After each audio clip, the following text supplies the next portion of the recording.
whatever happened to predictability? The milkman, the paperboy, evening TV. You miss your old familiar friends, but waiting just around the bend. Everywhere you look, there's a heart, a hand to hold on to. Everywhere you look, there's a lust of somebody who needs you. When you're lost out there and you're all alone. Ahoy, cyber matey! What's up? Wow. Our Hoshi blow in South America. I just got let into Peru. I'm at the border right now, like literally. Please don't come find me, but like I'm right here.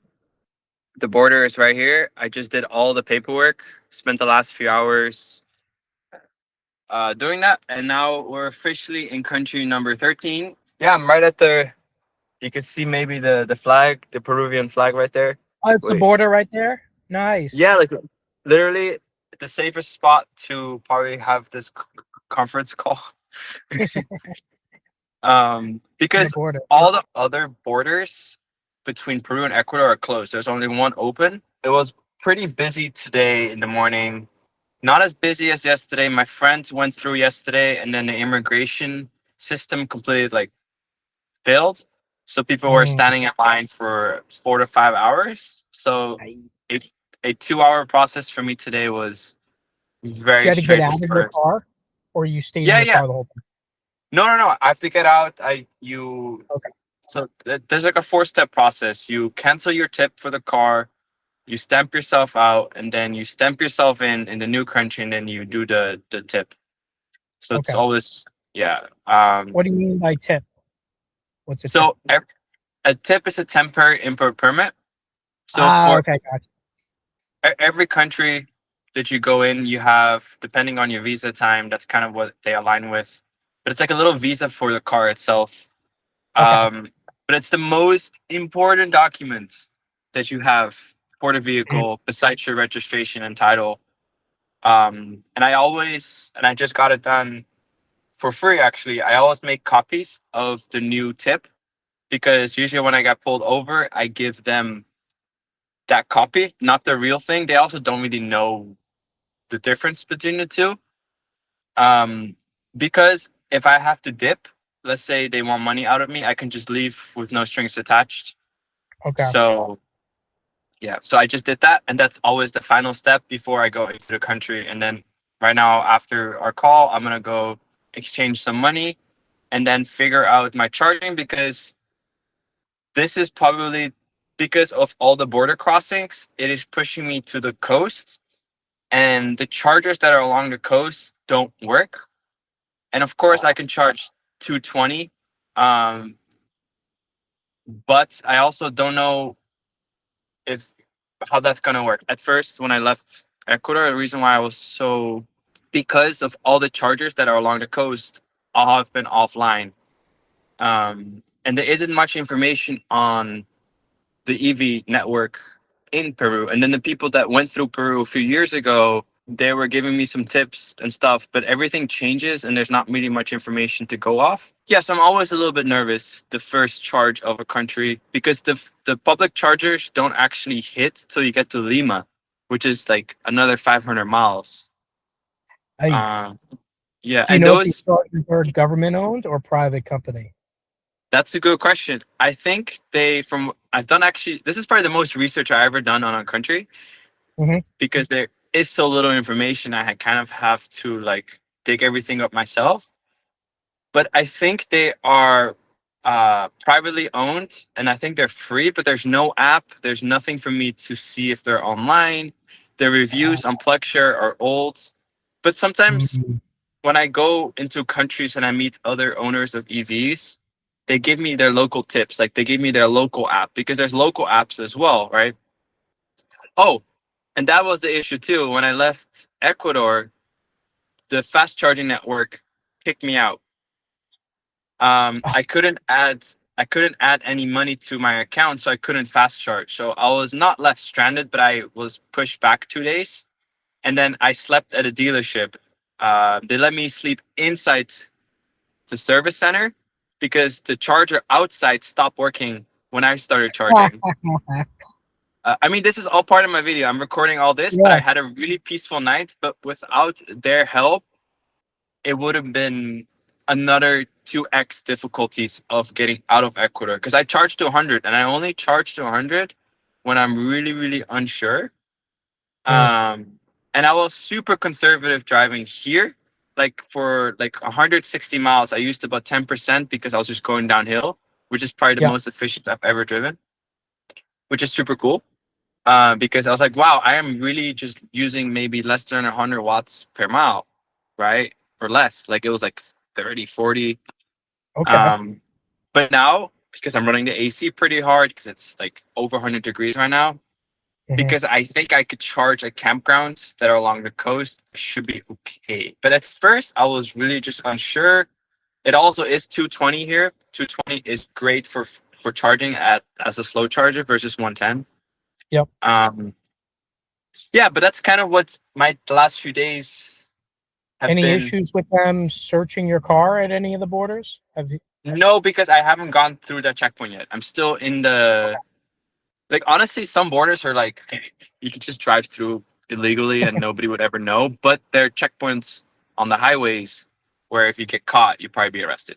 So I went to Niagara Falls in Canada. Yeah. So I crossed over from American Niagara Falls to Canadian. They tore apart half my car. Yeah. Going into Niagara Falls, Canada.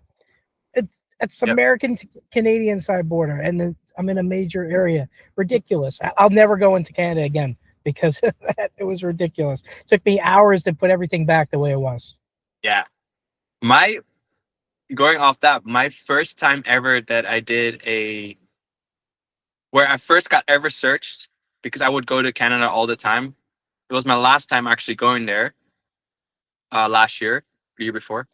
And they searched me too for like half an hour.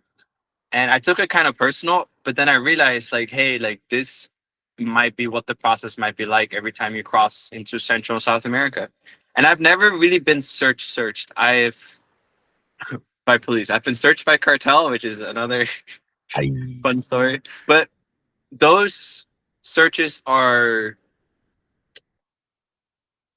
How do I describe that?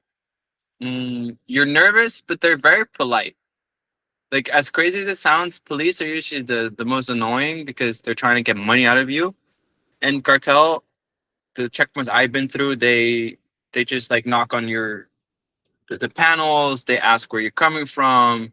They don't check license. They check nothing. That they just check if you don't have any drugs or weapons or money. Oh, because they don't want you competing with them. Yeah, they're just double checking their... Yeah, I didn't highlight that in Mexico. Because I was concerned for my safety. I didn't want to talk about cartel, but it was just for my safety because I knew that some content creators have had issues of speaking out against them and then being killed. So I had a strict policy of no cartel related things. You see, a woman was kidnapped in Mexico who was in a Cybertruck. Oh, no, I didn't see it. Yeah. Oh, my God. That happened a day or two ago. Was she a foreigner or was she a national? Or was she from there? I think she was like a model, like an OnlyFans model or... Oh, God. Yeah. And she got... I got to double check that. Let me see. Could you... I think also, honestly, like, did they take your car or did they just kidnap her? Kidnapped in Cybertruck, Mexico. Let's see. Phoenix woman. OnlyFans star. Yeah, here we go. American OnlyFans star with Mexican cartel ties, kidnapped and gunpoint outside mall, was captured on her Cybertruck's cameras as she struggled against multiple attackers. Oh my God. Yeah. That's right. Honestly, there. I try not to read that stuff because it puts anxiety in my head. Yeah. But I also think there's more to that story that we don't see, right?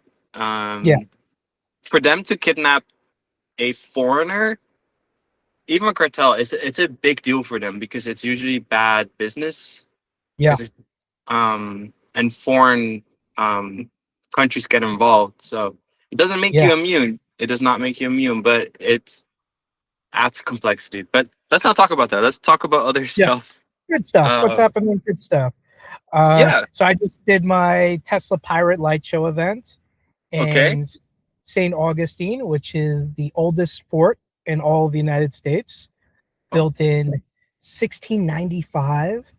And we had 20 Teslas all doing sea shanty songs and clips from the Pirates of the Caribbean movies right in front of the fort. Cool. And we had a bunch of cool Tesla decorations. We had where is it? There we go. We got a Tesla pirate hat. I was wearing my Tesla eye patch. Nice. And somebody put 3D printed cannons on their Cybertruck.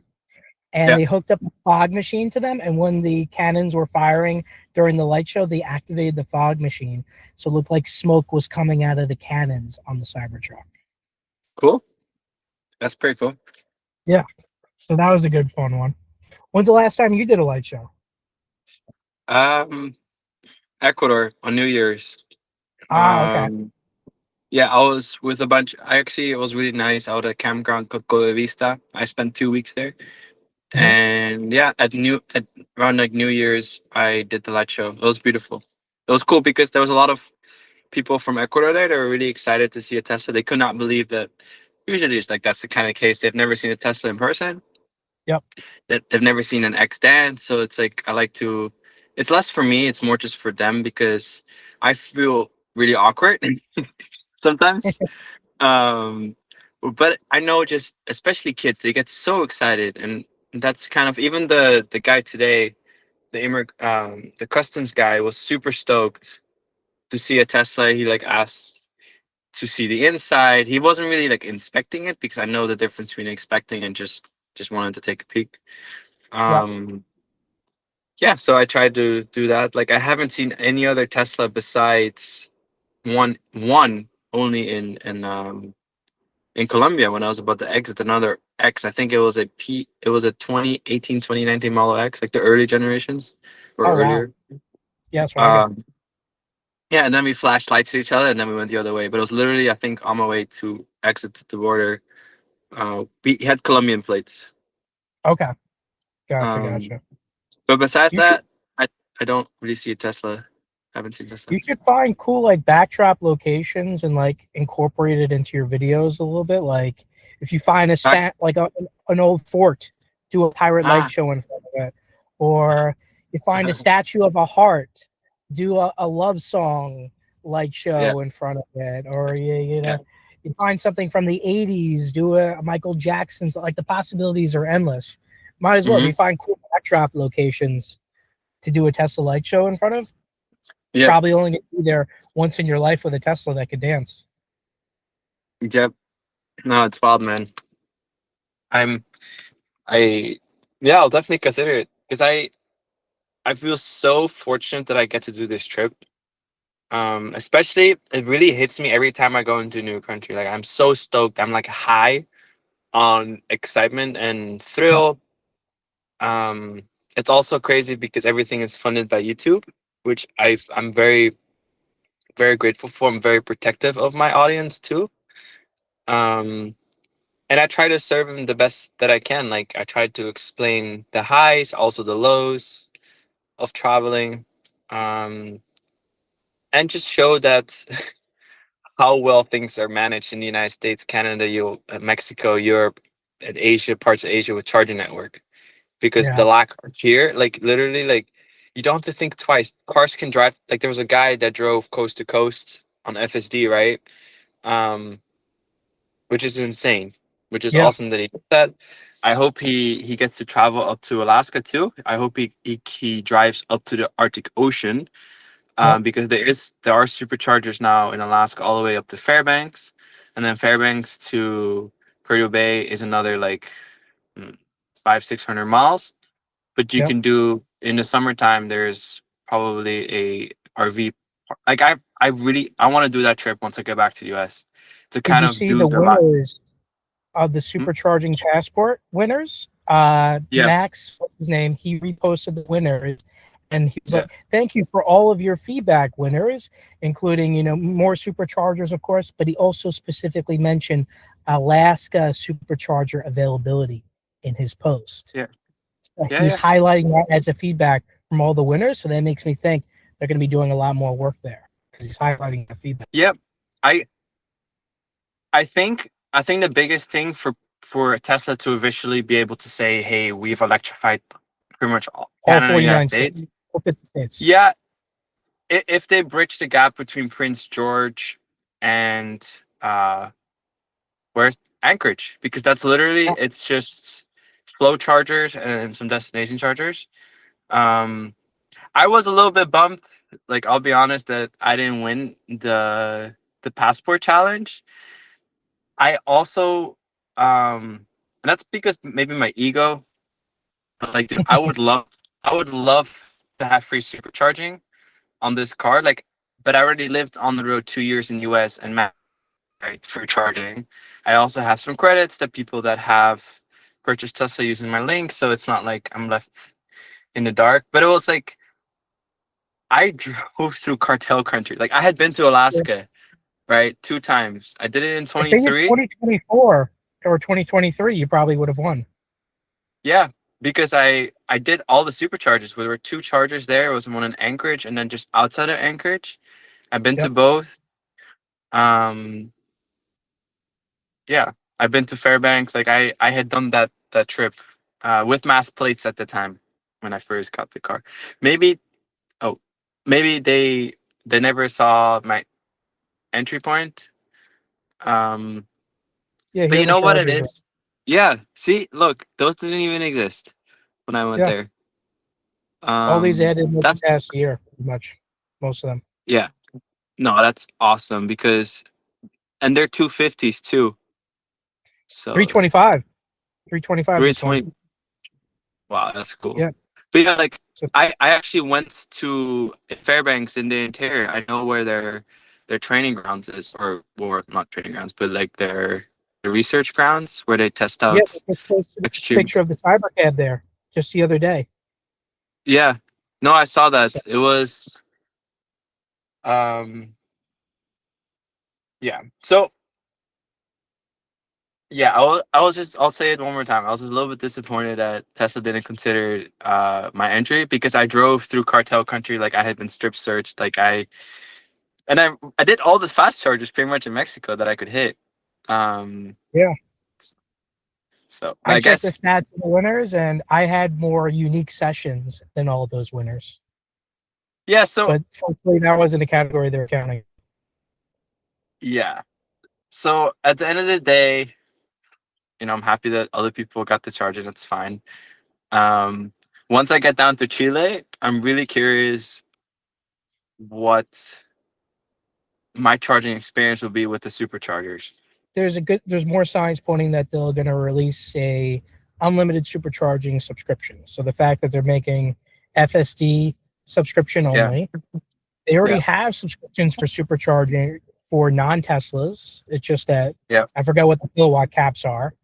But yeah, I think they'll eventually make that an unlimited supercharging, a monthly subscription. Pay what, $200 or $300 a month, maybe? They probably charge $300 a month, I'd say. And then you get unlimited supercharging. Would that be worth it to you? $300 a month? If you were back in supercharger territory? I don't know, because I got around my first 2.5 years completely free, mostly, so I don't know. I have to consider it. I honestly, for me, buying a new X wouldn't be worth it for spend another $100K and then, but yeah, for me, there's not really much that I would like to have, but free supercharging because it's just convenient. But I'll be honest, the people that have bought Teslas using my links when I was living in the US, like traveling around, that's how I supercharge. So that was like the first 10, another year, another 10. So Yeah, so I was getting around. So it wasn't like I needed it, but it would have been cool to come back to US to just have that for the lifetime of Beluguita. Because I don't really want to sell this car. This car for me is kind of my forever car. Yep. I don't know. I have looked in Cybertrucks, but I could not. I was thinking this the other day. I could not imagine driving through Central and South America with a Cybertruck. Like here, like even yesterday, I was parked in a national park wild camping. And I parked in the back. They let me park in the back, off like parking limits. And I tried to prepare lunch, and it got me 3 hours because everybody wants to talk. Which is, I take the time. I really take the time because people see me. People are excited, right? Yep. So I feel kind of an ambassador of some part. Also, The that's car how makes you you a make. celebrity. Yeah, no, it's an icebreaker, and you get to meet really cool and interesting people through that, right? Yeah. I can't imagine having a Cybertruck because sometimes people don't think it's a Tesla because there's no emblem up front. There's only in the back that little plaque that says Tesla, but it's all usually dirty, so you don't really see the letters. So Yep. unless you know cars, you don't really know it's a Tesla. So I can't imagine what it would be like to have a Cybertruck. Like I still can hide under the radar pretty well, right? Yep. And that's something that as much as I love doing YouTube, I still like to have my introverted time and just not talk to anybody. Me too. I'm the same way. Yeah. You mentioned your referral link earlier. That'd be a good way to essentially get free supercharging is if you feature your referral link in more of your videos. More people use your referral link, you get Tesla credits, and you can use those Tesla credits to pay for Tesla supercharging. So Yeah, I if you should. feature your referral link, yeah. That's right. I'll leave it down in below in my description because I have it in my YouTube videos, but you're right. I don't think I promoted it enough. It's more just for the people that, yeah, no, I could promote it more because I have like, I think $1,400 left of credits that expire this year in July. Okay. Yeah, so I'll definitely promote, but it's also I can't really use them right now. But that's Yeah. not true. Accessories. I accessories. I can order parts. Like I don't know about you, but my fender. What are they called? My fenders. The trim near the wheel well? Yeah. What are they called? Yeah. Fenders. I just call it the trim, the wheel well trim. It's constantly getting loose and popping off on my S all the time. I've been having to use super glue over the years to keep it stay on. I think this is the 8th one that I've had on. Because I drive through water, but I zip tied this one back. This one is still in a good place, but the other ones they snapped off. Zip ties. Yeah, like those were kind of free. My windshield or the Falcon door that I replaced a long time ago, I was able to do that. So it's like I'm so grateful for people that buy Teslas using my link, and because it just reduces my costs over time of ownership. Yeah, put that link in your descriptions and also put it in your profile bios on all of your social channels as well. And then if you do have time or if it feels right, throw in, hey, don't forget, order a Tesla with my referral link if it feels right in the video. Otherwise, just put in the descriptions. Oh, if you send it to me, I'll put in the descriptions of these videos as well. Yes. Sorry, it is so hot right now that. And I don't have any shade. That my Starlink, I think, might be overheating, but it's 45 degrees to Celsius. Let me see what that is. Yeah, mine's overheated a few times. So it's 113 degrees here right now. Yeah, it's hot. But honestly, like I've been in the mountains for a few weeks, so I'm kind of like happy to have this heat. Yeah, you're lucky because go ahead. The entire United States is freezing right now. Except for Florida, actually. Yeah, only U.S. Florida's the only place. No, Hawaii. Is it actually that bad? Because I saw some things on X. There's 150-degree temperature difference between the hottest point in the U.S. and the coldest point. So it's like 90 degrees in Miami, and it's like -50 in Minnesota. So it's like a 150-degree temperature differential. Damn! Yeah, I saw that. I'm like, no, I'm just here in Peru right now, just chilling. Yeah. Rest of the country is suckers. I'm gonna send a picture. I'm actually posting on the X like, hey guys, hope you guys are staying warm out here. Yeah. But even yesterday, there was a couple vans from Argentina that were traveling together, and at like 9 p.m., I'm like, wait, that's a weird sound coming from my car, and I'm like, no, it's the generator outside. Yeah. Yeah, and I'm just in there with cab mode, but like it did freak me out for a bit because I'm like, yep. Yeah. Oh, what car brand dealership was the one that you were staying in? I'm curious about that. Chevrolet. Interesting. Oh, Chevy. And they were so nice. They were so stoked that they gave me a tire rotation and balancing for free. Wow. Because I told you I don't carry a spare tire with me, so I really like to take care of my tires. So I try to do the little things right, especially with the cambered wheels in the back. But they were so stoked to see a Tesla, to work on one. I gave them a full tour, and then they let me charge for free. They let me go inside the shop and let me use their bathroom. And then I slept in the shop essentially. And then at 7, I left. So nice. So nice. Wow. Shout out to Chevy Ecuador. Yeah. I honestly, and I mentioned that in my video too, like, I was so surprised that they let me do it, because usually I get a lot of no's. But I'm like, no. Let's give it a try. Let's put that assumption aside. Let me just have a conversation with the guy. He told me to come back later today to do the tire rotation for free, and then he let me charge inside, which is also a big thing, because one, they were like, okay, we'll let you charge outside. You can stay the night. You talk to security, and they're like, well, the charger doesn't work anymore. I think the breaker was overheating because it was super hot. They're like, you can park inside and you can charge on this 220 outlet, which was awesome. And they didn't charge a dime. I wanted to give them some money, but they're like, nope, we're not taking it. So even Tesla is like, whenever I have to get my Tesla service, and if it's a big job, I'm like, either you guys got to let me stay in the parking lot or fix as much as you can, and then I'll drive away, and then I'll come back in the morning. Of the dozens of times I've had to have big work done on my Tesla, almost every time except for one, they're like, yeah, we're just going to do as much as you can. We're going to get you out of here. They didn't want me staying there on site, except for this one place in Jersey where I had body work. They let me stay in the parking lot. Otherwise, every time they're like, yep, we're doing as much as we can. You're going to leave with half your bumper attached, and you can drive down the road, and then you can come back in the morning. We don't want you staying here. Yep. No, it's just, I think I was only able to sleep at Tesla because I worked at Tesla at that time.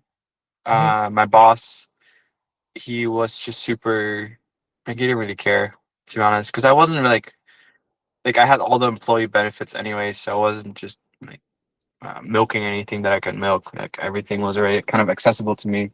Everybody who does the Pan American has their own experience, right? There's people that just do off-road tracks. There's people that just do campsites. There's people that do a mix. And then there's kind of electric expeditions. And the reason why I say electric expeditions, and I speak Spanish, so my ability to connect with people at a deeper level is my experience. Especially with when I met those guys at Chevrolet, they were really, really chill, right? And I was able to communicate, kind of explain to me the charging network had kicked me out, that I really don't have any other options because I had a 110 at that moment, which didn't really excite me. Yeah, and then campgrounds, like even yesterday at the national park, after they closed, they let me stay, of course, and they gifted me free food, right? Like, they have vendors there all day. Then they gifted me the food. I'm like, no, let me pay. So I end up giving me my last few dollars. But yeah, they were like literally giving me food, like I was one of their own. And nice. Yeah, it was so. Look what pulled up next to me. It's a German couple with a huge Mercedes. One of those. Yeah, those huge overlanding trucks. I know them. I actually just told them that they had to get their paperwork situated. They never got stamped out of Ecuador because it's easy to miss. It's really easy to miss, to cancel your tip for your vehicle. So they were in line here for Peru, and we were like talking, and I'm like, we were talking, and I'm like, no, you guys still didn't do part 1 yet. And they're like, wait, are you sure? I'm like, yeah. It's really easy to pass by. I got a little escort by a local guy because the entrance is really easy to miss. So I actually I went the wrong way, and the guy's like, no, go the other way. I'll lead you there. So yeah. But anyway, so these are Germans. They have huge rakes, huge rakes. Hey, look at that. Oh wow! Are they storing stuff outside on the side? It looks like there's like luggage compartments there. Yeah. Look, they have those are spare parts. So usually people who drive the Pan American that have vehicles like this, they carry like, I don't know what percentage, but they carry like their brake pads, a bunch of extra stuff that they can't just order. So that's why they have those little totes or like storage compartment. That's their diesel tank. Okay. That's good for about 1,000 miles. And actually, surprisingly, these expedition vehicles inside don't have as much storage as it looks like, because it's kind of boxy. There's a lot of like insulation and stuff. So the box itself is not the biggest. But yeah, I talk to all the overlanders, because I like to get to know people. I want to know why they're traveling, you know. But they're back up. You mentioned earlier you don't like to have a spare tire. How come you don't like a spare tire? For the first 2 years on the road, I never had a spare tire with me. And then I never had a flat with these tires. Right. And I did take it very serious from my trip to South America, and I was trying to put something on the hitch or maybe on the glass, but it would add complexity to my setup. Yeah, I was like, at the end of the day, after researching it, I was going to build it myself. I decided not to. It fits under my bed. I don't even notice it. I know. You told me. I think once I made the jump into Mexico, I was like, it's too late for me to do anything about it now. I really thought about it. I thought about removing this seat here, which I never use. Like right now, it's just a blanket on there, and taking that seat out and then putting the tire there, like a full spare, like rim and tire. Yep. Then decided not to because I was kind of lazy. I think you could get like a tow hitch holder. I think that would work good. And maybe that's for a trip to Asia or something. I think at this point in time, I'm on adding anything. Because it's just hard to get stuff shipped and pick up, and it makes stuff more complex. And then here, look. So here, I'll show you a little bit. So that's the customs guy. He comes out.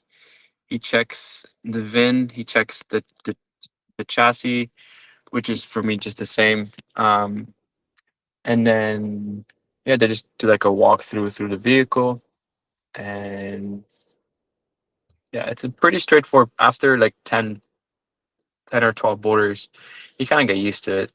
It is a half-day process. Oh yeah, see, no, I had to consider that. I had to consider that. That'd be simple. You could plug it. You have a Model X, so it comes with a tow hitch, and then you just mount the tire onto there. It wouldn't have to like do anything special on your trunk or on the roof or anything. And this only costs $80. I wanted to get one that would swing out, where like this. Yeah, so like Forerunner, something like that. Forerunners have that pretty often.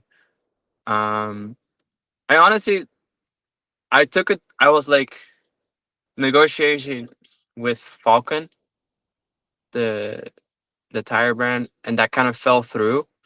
So I think that was for me like, okay, I just don't go with spare. And I've been lucky. Look, I'll be honest, Carson. Here, I do pick up nails. That's a good luck. Nice. And I just picked up a nail today as well. Actually, I need to put that in the see. Ta-da! I picked up a nail. So anytime I see one on the streets, it's my good luck karma. So that's nice. And you're saving all of them. I like that. That's good. Yeah, no, it's a collection. It's a collection on through the Americas. Yeah, label that bag like Pan American Highway trip, and then you start a fresh bag for your next road trip. Yeah, I like that. That's a good one. Like, guys, look at Grandpa. Look what he did back in his 20s. He collected nails. You got it. You got it framed on the wall. I will. I thought about throwing it out months ago. I'm like, no. This is good luck. This is why I need it, because I don't carry a spare, so that's my good luck spare right there. So I got you. I was burned a few times. Like Tesla show up, like, yeah, we're gonna send you. We got a loaner tire for you. No problem. Hour and a half later, they send a tow truck, and the tow truck driver doesn't have a flatbed, and he has no idea how to tow a Tesla. So I've been burned by Tesla so many times. I just bit the bullet and got the spare tire. Played a little bit of Tetris in the back of my Tesla, made it fit perfectly behind my clothes and underneath the bed, and now I sleep so much better. Nice. No, that's I told Nico. Nico got the extra. I told him to swap. Like, if there's any advice, I'll be like, yo, brother, just don't drive with those 22s. Like, you will hit a pothole, or those tires, they're performance tires. So they're not really meant for anything besides racing, really. And I don't think the X is really meant for racing, right? In the Plaid, you can go 0 to 60 2.4, but still. Yeah, no, it's super fast, but if you're trying to go it on a racetrack, it's not really meant for racing. It doesn't have does the X Plaid have track mode? I always get confused. I think I get confused which models have track mode and which don't. I think it has something. The S definitely has. The S Plaid definitely has. Yeah. Unclear if the X Plaid has it or not. I would think it does, because it's the same motor design. It's tri-motor, and they're running the same computers on both products, but not necessarily 100% chance. I mean, let's look at we know it's coming to Google Meet soon. Is Gemini? So eventually we can be like, hey Gemini, does the Model X Plaid have track mode? That's cool. Model X Plaid have track mode? I'm just putting you down for a second, just drinking my yogurt. Okay, let's see. The Model X Plaid does not currently have track mode as a standard feature. And that doesn't surprise me. In 2023, but it's never come. Yep. So that's why I think it's not really meant for racing, right? It has a drag strip mode, though. Yeah, but I have that too. Yeah. So I don't use it ever. I've used it once or twice, which is a lot of fun. But after that, it's like, I don't really need it. Yeah. You're not going to much drag strips in South America. No. There are some really nice highways where you can't rip it, though. But then you're like, yeah, my range, I kind of need that. So I drive really slow. Like, I go 40, 50 miles per hour. Like 50 is like pushing it. Also, that's my self-insurance, because there's another guy. His name is David. He did the Pan America. So he drove from LA to Brazil 2.5 years ago, right? So some of the plug share reviews are from him, right? Or they're only reviews sometimes. And he had gotten in an accident in Mexico. He hit another car head on, pretty much. He's okay. The car is repairable. But it just shows that driving is the most dangerous thing that you could do. That's why I don't rip it. That's why I don't, like, I know people want to race. Like, for me, it's just like, no, like, this is my expedition vehicle, daily driver, and home. So I'm not in any service centers. Like, there's no collision centers here, no service centers. I'm on my own. So I take it slow. Speaking of insurance, what are you doing for car insurance when you're down there? How's that work? Yeah. So I have, for South America, there's called a SOAT insurance. I don't know what it stands for, but SOAT covers you very basically, like, nothing, but it is required. Ecuador doesn't require insurance, which is also a whole nother thing, which means people, if you get in an accident, it's you have to be very careful, because if people can't even pay for insurance, they cannot pay for damages, right? Yeah. But I have a Latin American coverage, that covers me for 4 months for South America. And then Peru has a different SOAT. So that's what you buy here. And the reason why I'm pointing on my window, because there's a little booth right there. Yep. For all vehicles that you have to buy. It is like $12 for 30 days. Remember, if it's cheap, it doesn't cover much.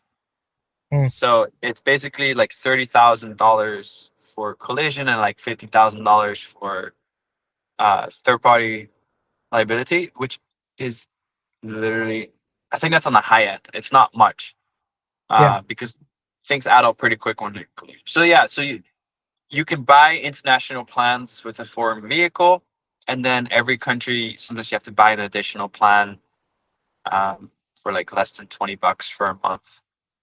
But it doesn't cover it. It doesn't even cover tows. Like it's so little. But it's better than nothing. Yeah. Because, I've had friends that have had accidents on the road, and it is a mess. Yeah, it's a mess here in America, so I can't even imagine it down there. Yep. Exactly. But it's all part of the experience. That's why I don't drive at night.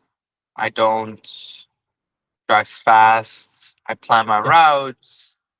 I give people their space. Yep. I'm not trying to prove a point here. Like, I know people drive very nonchalant and very not great. Actually, I'll put it like that. They drive so bad. They drive in such a rush that they're asking for an accident. We just give people their way, you know. And how about the road? I remember 1 or 2 countries ago, you said the roads were great. Yeah. How are they now in Ecuador? How are they in Ecuador, and how do you think they are in Peru so far? Ecuador has been a mix, depending if you take the toll roads. Some of the mountain roads are pretty bad. Like yesterday when I drove from Cuenca, it was pretty bad, like pretty rough. Like the ruts were pretty deep. Like you can definitely see people. Like I had to lift my air suspension a lot. And you just take it slow. But Peru, I'm not sure. I've heard that the main roads are pretty good. Do you have also insurance for third parties damages? Yeah. Okay. I have the bigger insurance through Carolina, and then I have the Stay travels, guys. Stay travels. So just talking about insurance, right? Perfect timing. Yeah, so I didn't want to show his face, but he was very kind. We met actually in Colombia at a campground, kind of waiting out some local roadblocks. We were waiting some roadblocks out together. Yeah. So insurance, yeah, I overlander, and then you meet other travelers, and they give you little tips. You know, like, hey, do this, don't do that. This is overpaying. Yeah, so it's a lot of the community. People who drive the Pan American's pretty strong. It's pretty awesome. What are you looking forward to? Are there any landmarks or specific locations you're on your way to that you're really looking forward to? Yeah, actually, in Peru, I haven't really looked that much yet. I'll be honest. I really want to go to the salt flats in Bolivia. Okay. And yeah, it's the biggest salt flats in the world. It's like at 15,000 feet. It's very high. It's one of the and you can take really cool pictures. Like you could take really cool. It's the Unai salt flats. Yeah. Yep, here it is. Unai salt flat. Yeah, and it's and getting there, I've looked on charging. It should be okay. There's no fast chargers, just destination chargers like level 2. But it's really cool. You can take some really cool optical illusion pictures. Yeah, there's a salt flat when I went to Yellowstone last year that was a bit like this. Ooh, look at that. It's like a staircase there or something. Yeah. Staircase to heaven, I think. I think that's the ground. That's one of those optical illusion pictures. Yeah. No, I'm super stoked to go. It'd be very interesting to see how everything turns out. No, it's sick. It's absolutely fantastic. But that's in Bolivia. And Bolivia has fuel problems, so they won't sell to any foreigners. Fuel like your gas, they won't sell. So there's like different things you have to do. Yeah. But that doesn't apply to me. Yeah. But Bolivia is the hardest country for people to obtain fuel. Good fuel too, because diesel and gasoline sometimes is contaminated, which causes issue for the engine. It's like a whole thing. So stuff that I don't have to deal with, these guys have to deal with. Yeah. Interesting. Okay. Yeah, Bolivia is the most difficult country in South America to obtain fuel. It's a whole process. Yeah. Gotcha. Well, I'm looking forward to going to a place, ironically, it's probably the most easiest to obtain fuel. I'm going to Texas next month to get a tour of the Gigafactory and going to Starbase as well. Cool. Yeah. So I'm really looking forward to that. And it's the perfect time of year because it's not exceptionally hot. So. Mm-hmm. Yeah, and we're also, me and my club, we're also going to have lunch at the Boring Bodega. Are you familiar with the Boring Bodega? No. Oh, so it's this bodega. It's got Boring Company branding. It's right next to the Boring Company headquarters, and it's right across the street from the what's the Starlink factory? I'll bring it up here.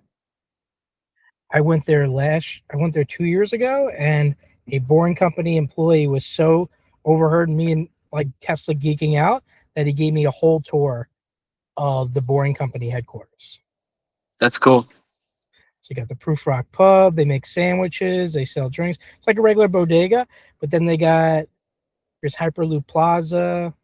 They got pickleball courts. They got like video game console set up. They got Tesla swag and everything.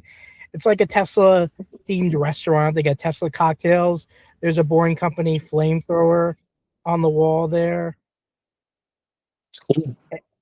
So next time you come back in the States and you coming through Texas, you definitely got to stop by the Boring Bodega. Yeah, I think I really want to do a repeat of my road trip in the United States. There's a lot of places that I never really thoroughly enjoyed, and traveling the way I'm doing now, I do miss the US a lot. I miss my family. I miss my friends. So I'm super stoked to go back, probably summertime-ish, or maybe later. I'll be shipping Beluga back from Montevideo. Nice. I won't make the Tesla takeover in July. I talked to a few friends and they're like, don't worry about that. Like, just do your trip, enjoy it, and then once you come back, you come back. Don't have to. Yeah. There'll be more and more Tesla events. I'll be planning. Yeah. I'm helping to plan at least one event per month in my state. Plus, there's other people planning 4 events per month. Plus, there's other big events all throughout the entire country. Yeah. So yeah, there's plenty. This is kind of my Tesla event. Like being able to be down here. Like I do really feel the support, the love of the Tesla community, EV community in general, but especially the Tesla community. You have to be a little bit crazy to do this trip. There's stuff that you encounter that you just need a little bit of insanity to problem solve. What I'm trying to say, it takes a certain type of personality to do trips like this. Yes. Are you logging it in PlugShare? Yes. And I do that pretty thoroughly. I talk about my experiences. Especially when I find there's a lot of chargers that are not on PlugShare that I find. Because there's other apps that people use. PlugShare is pretty dominant, but it's not always in there. So I try to add it if, for example, if I do campsites, like if people want to drive the Pan American, like it's a very limited amount, but the 220s, like this is stable here. You can charge here overnight, or even if it's an owner that is making his way and it's like, I'm not sure if I'm going to make it, I could charge here. It's just that confidence. And people have helped me. So I want to carry that forward. That's very important. So. Yep. PlugShare and Google Maps. Google Maps will probably be the second best source of info for chargers. Yeah. Yeah. PlugShare 10 times better. I use it whenever I'm looking for a new charger. I was just using it last night, where my friend was telling me about some free chargers right down the street from the castle, and gonna stay there next time because it's got good reviews, shows good photos of people checking in and charging late at night, and so I know that would be a good place for me to stay in charge overnight. Yes. It still blows my mind that there's free charging at the amount that there is. But there'll always be some, but it won't be as much as it is today. Maybe. But for example, when I drove up to Alaska 2 times, I spent maybe $50 to drive over 6,000 miles, right? And I know those chargers a year later were paid chargers now, because they were collecting data. So I felt like I took full advantage. Like, and honestly, the charging is not that expensive. You can budget it in. It's not just that shouldn't be the free charging. I think shouldn't be the main reasons why you get electric vehicle, right? But it's a definitely a pro, and everybody loves free charging. Like, people will leave their cars and drive across town, right? Which I also think shouldn't be a thing. I think I don't like that. I think if you're sleeping in it, I think it's different. That's okay because you're with the vehicle. But if you just, anyways, but yeah, I think you shouldn't just get a electric vehicle or a Tesla just to have free charge. I think a good way for companies to afford charging is, well, you remember this company called Volta? They had the big TV screen and they had ran the ads. Yeah. I think that'd be a great business model for Tesla, dude. They have so much space at their chargers, especially on the cabinets, that they could put advertising on. They sell that as ad space. That would increase their revenue, and they can pass the additional revenue as savings at the chargers, so they can make charging less expensive, and then be able to justify an unlimited charging plan at a competing price point, $200 or $250 a month or whatever it is, by getting that additional revenue with ad space. I think there's a lot of potential with that, especially, or they just put ads on for their own vehicles. Like, how many people approach you at a charging station, ask you questions about the car? They want to do a test drive, maybe. That's some of the only times they see a Tesla up close. They don't go to the Tesla locations. So if Tesla put up a sign that says, scan this to book a test drive right there at the charging station, that'd be huge. Yeah. Hey, but I'm gonna go. I have another 2-hour drive, and I kind of want to get some money change. There's some other things I have to figure out. It was great to chat again. I love this because I also feel like I can share with you kind of like YouTube lags a few weeks behind sometimes. But here you get up to date. Like I'm at the Peruvian border, just crossed about 2 hours ago, and now I'm on my way to my campground and figure that charging situation out. Nice, nice. Well, yeah, great talking with you as always, my good man. Stay cyber safe and keep doing the Tesla van life, my good man. Till next time. Thanks, man. Cheers, Carson. Have a good day. Bye. Bye.